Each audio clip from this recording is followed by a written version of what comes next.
So another, I don't know, I was busy this morning, but another lazy afternoon, I guess I should say. Today's Friday, so tomorrow will be Saturday, and I'll get some parts. We'll be able to get this out of here. We got a weed eater to get out of here, and I was able to resolve the yesterday's video. You'll know that I had a zero turn here. I was able to resolve that without having to buy a new carburetor. So he came and picked that up. He was quite thrilled that he was going to be able to pick that up because he needs it, because that was a he does commercial work. So he was just overly excited I was able to get that done fast. This one needs a belt, and really no big deal. I think I told you in yesterday's video I had a mower like this back in 2001. Very simplistic design, but it's very robust. I really liked these Murrays back there in that time frame. Mine had a Tecumseh engine. They don't make those anymore. It went out of business. It has a Briggs. I love that Tecumseh. I'm sure Briggs is fine too, but I just love that Tecumseh. I love the sound of it. It was just sounded so powerful. You can hear the mowers roaring. So business should be picking up soon. Guy called me this morning, and I never know what to say. Sometimes I'm not very good at sales. Never have been. But he calls me and tells me what his problem is with his mower, so I say, oh yeah, I can fix that. That should, no problem. And he says, where do I park? You know, where are you located? Can you give me some directions and that kind of stuff? And I explained to him. He said, okay, yeah. I said, if you're going to come this morning, though, I'm not available, which I'll talk about in a minute. I got to go over somebody else's place to work on a mower. You can come in the afternoon. I'd appreciate it. He says, oh no, I won't be there today. I gotta get a trailer. I told you in yesterday's video, you know, these weekend or summer homes, these people come out here. So he says, I got to go back home and get a trailer and bring it back down here, because he said, I just assumed somebody around here would have a trailer, but they don't. So I guess, of course, I should have said, hey, I could come pick it up, but I don't get paid for that. I mean, I could charge for it, I suppose, but my thinking is right now I just want the business. So I don't know if I should say, hey, I'll come get it or not. I mean, it is a huge waste of time, and well, not waste, but it takes a lot of time to go load these things up. And out here in the lake area, there is the roads are very narrow, one lane roads. They're just terrible. So if you do have a trailer, it'd have to be really lightweight trailer, so you could pick it up by hand and turn it around and that kind of stuff. So I don't really want to go out on those lake roads with a trailer. It'd just be impossible. I mean, in some of the places you'd have to turn around in, you just wouldn't be able to. And not that I can't drive a trailer. I'm not too terrible at it, but I'm not good enough like a trucker that I could get some of those tight spots. That would just, so I'd have to load it up in the back truck. Well, if it's 50 inches or bigger, I can't get it in the back of the truck without the tailgate being down and having to strap it in really good with, you know, I got to come along, and some people just don't like that idea. So that means I got to take the deck off, which is more work, and so I don't just readily offer the service. If somebody asks me, hey, can you come out here and pick it up, I will say, yeah, sure.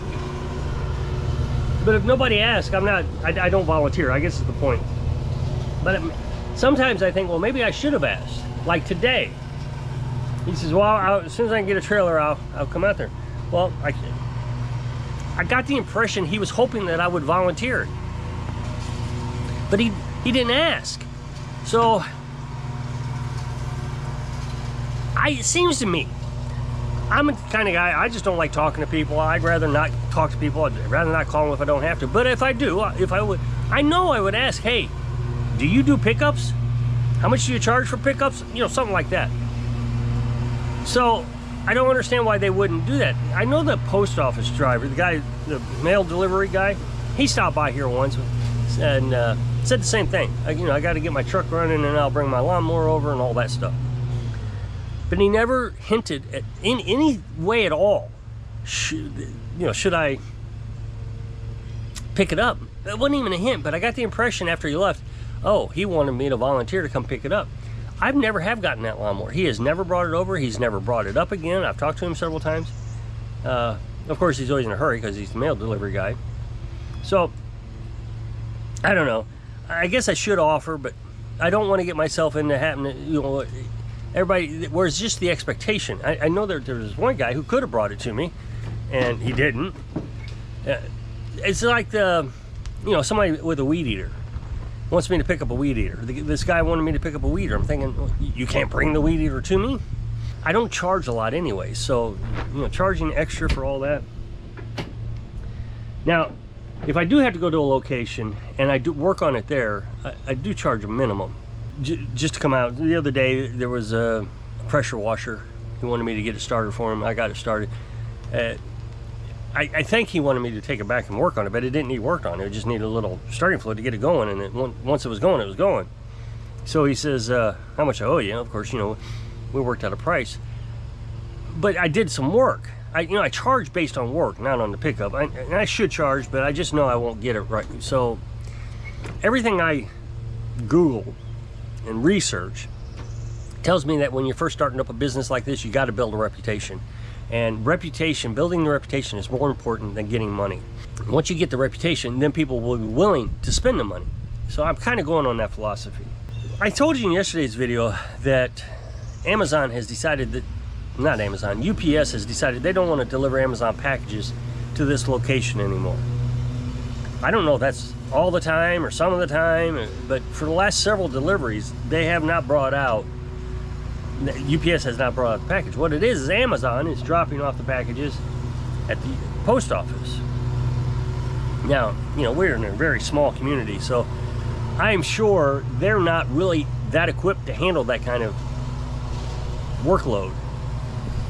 So the last few deliveries have been no big deal. The regular guy comes out, drops off my package, the honks, I run out there. He doesn't even have to get out of his truck.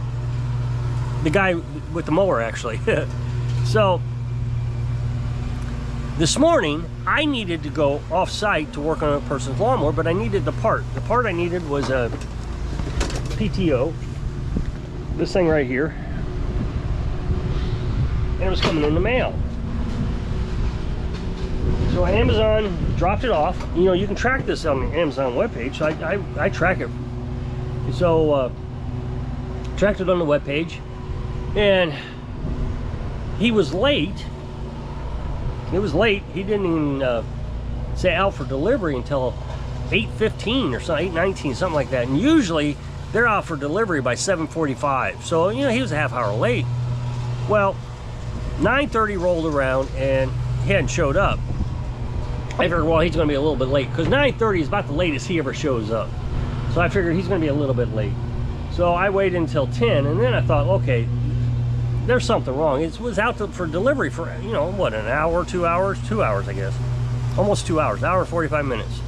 So I drove by the post office. I didn't stop in, bug him and all that stuff. But you're looking at back, and he's got his, there's a Jeep there, not my regular post guy, but a Jeep I've never seen, with a guy I've never seen. And he's loading up his Jeep full of packages. I mean, it is to the roof, and he's trying to organize it. So I thought, well, I'm not going to go in there and bother him, and because I'm sure they're already having a bad day. Well, I don't know, 15 minutes later or so, you know, after I got back, he showed up. And that was at probably 10:30. I guess it was 10:30. Yeah, it was an hour late is what it was. So, you know, and the thing is that still was earlier than when UPS would actually deliver it out here. UPS would minimum be 11 o'clock. Most of the time it was 1 or 2 o'clock. So I'm still pretty impressed with it going to the post office. Now I can just imagine they're not going to be able to handle that workload. I don't know if she's got to call somebody in, the postmaster. I don't know if she's got to call somebody in and say, hey, we got a huge delivery on Amazon, you're going to have to come in. I don't know how that works. But what I assume happened is the guy who makes regular deliveries, he went out on his route, and then the Jeep guy came around with just the packages. It would make more sense. So, but anyway, I went over to that lady's house after I got the package, and they weren't home. You know, yeah, I'm trusting that they will pay me. So when I went over there to look at it, I couldn't load it onto the truck because it was I already had it taken apart to figure out what was wrong. So I had to assemble it back on their property. I don't like doing that because people just love to look over your shoulder, like they know what they're doing, and they want to make sure that you're doing it right and all that stuff. I went to this one lady's house over the winter, and she called her neighbor over, and he was on me, just terrible. He would not leave me alone, not for a second, asking questions the whole way. All I had to do was take gas out of the gas tank because it was bad gas. That's all it was, bad gas. So it kind of makes me nervous, and I just rather not have to deal with that. So I went over there, but they weren't home, which was kind of good. Of course, now I don't get paid yet, but they weren't home. So Carolyn got out, and Carolyn's getting out here more often to help me with these. If I'm not recording a video, she'll come out and help me, hold something or screw bolts in, or saving a lot of time actually, or just spot checking me. So went over there, put the PTO on. It was real fast, took 15-20 minutes at the most. So when a mower is here, I have a process to make sure that I've done my work well. So once I get it all put together, depending on what it is, I'll start the engine and I'll test it somehow or another. Somehow I'm testing it. Maybe I'm mowing, or maybe I'm just letting it run, or to make sure the brakes work. Whatever the case is, I test it, and then I walk away from it. I let it cool down, and I come back out later and check everything that I worked on. Make sure all the bolts are tight, and I don't necessarily have to take a wrench to it, but I just look over everything just to make sure everything's done correctly, and I test it again. Even with the weed eater always gets 3 startups, or chainsaw, always. Because the diaphragm has to actually adjust for the new carburetor diaphragm has to adjust for the fuel. So I do the same thing with motors. So I come out, check everything, test it again, make sure it's running, and then I wait a little while longer, let it cool back down, start it up, check everything, make sure everything's working. The other thing I'll do is I'll also start it while it's hot, just to make sure that it will start. Sometimes you'll see that it won't start hot for some reason. So, just my method of inspection is all it is. I'm turning down the coffee so it doesn't boil over, which it already has. So, you go off site, and my process went out the window, my inspection process. So, they got like a 1/4 mile driveway. And it's rock, and it's big craters in it. And so I get out the driveway, and I look at Carolyn, and I said, I didn't check it. After I tested it, I didn't go back around and look to make sure all the bolts were tight and everything was right. So we turned around and I checked everything. And so we left again, and I don't know, this time we were a few miles away. And I realized, that bolt Carolyn was looking at, I didn't retighten. I just completely ignored it. So I had to go back. So again, it was a 3 inspection process is what it was. I just missed, and so I didn't like that. So my point is, I'm not too keen on doing these off-site mobile repairs because you're always under pressure. I just feel like I'm always under pressure. I know there's a lot of mechanics out there that will do mobile repairs. I just don't feel comfortable enough to do it just yet. So that's my day for today. So if you'll click this up next box, it'll take you to a video on my other channel. Really appreciate it. Go check it out. So if I can inspire you, it's triple check, because it's better than double check. So you can live your dreams. Thanks for watching.